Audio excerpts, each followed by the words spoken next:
Top Talkers time, and we're talking hockey, as you would expect at this time. Normally we'd be doing it. This is a special occasion, the Senators' home opener. Our esteemed panel this morning features from CTV News, Michael O'Byrne, John Brenner from 580 CFRA, Morning. and from Bob FM, Melanie Adams. Oh, I'm esteemed. Hello, panel. Right. Yeah. Good morning. Welcome back. Thank you very much. Good to be back. The NHL is back this weekend and tonight at Scotiabank Place. What has happened to all the people who screamed, "We're boycotting the games. You know we're what? not going. We're not watching." There are people that wouldn't buy a ticket anyway. It was easy for them to say. Yeah. Fans are back. People love hockey. You know, it's over. It's done with. Let's just enjoy it. I couldn't wait to get in front of the TV on Saturday afternoon and watch the Sens game. Said he who owns an 80-inch screen. But anyway. Oh, yeah.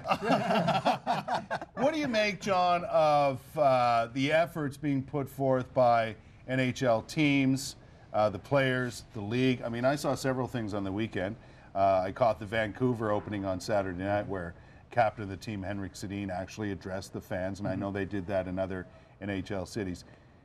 Is this enough to placate people? Yes. You know what? Goodwill goes a long way. You know, people miss their hockey.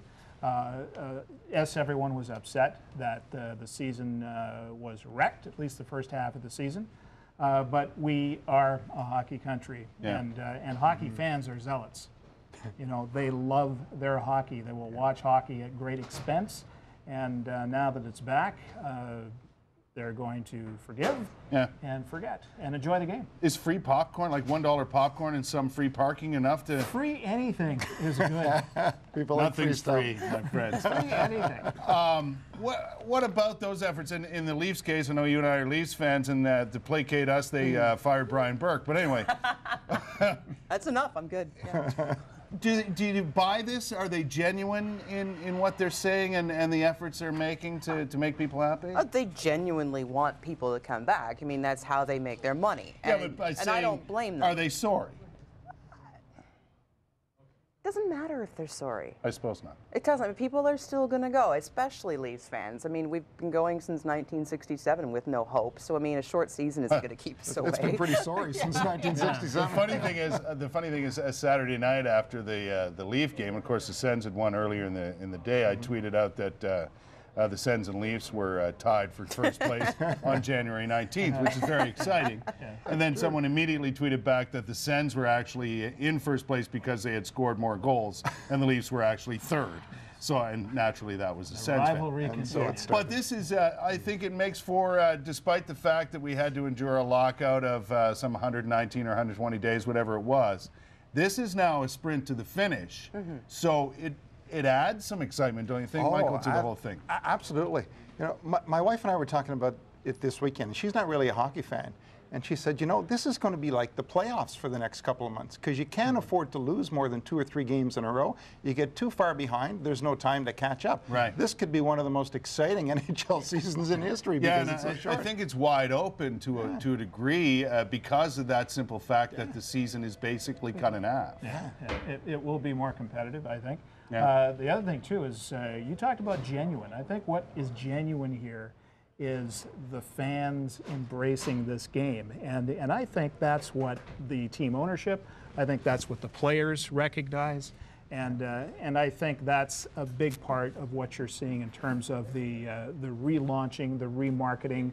I suppose even to some degree, depending on what team you are, a rebranding effort that could take place with such a short and likely competitive season. Because it could have quickly gone the other way if this thing didn't end when it did. I mean, a lost season in this case would have been very bad for business. Yes. I mean, it's bad enough. Well, I mean, it would be bad in Canada. It would be devastating to some teams in the States. They just couldn't come back from it. It might have meant the reformation of a league and really, you know, turning things upside down to get back on track with this, but luckily.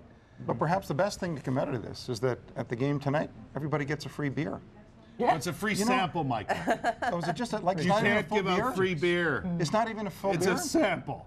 Really? That's right. Plus the free parking, and we got to walk there in minus 30. Yeah.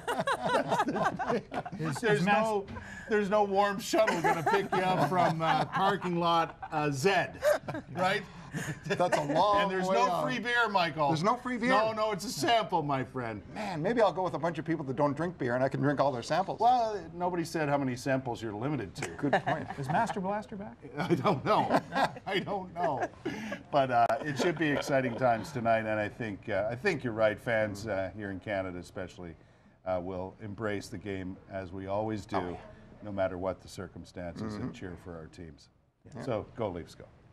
What? At any rate, I wish the Sens all the best as well. And I actually, something I look forward to every year, no matter if it's a lockout or not, is the Sens-Leafs game at Scotiabank Place. There's nothing like it. Oh, the best possible Well, day I mean, is the it's day nice that the Sens win and the Leafs lose. It's nice because all the Leafs fans can afford to go, right? Yeah, well, you can at least afford the popcorn and a little bit of beer. Thanks, panel. Thank Enjoy you. the games. You're welcome. All right.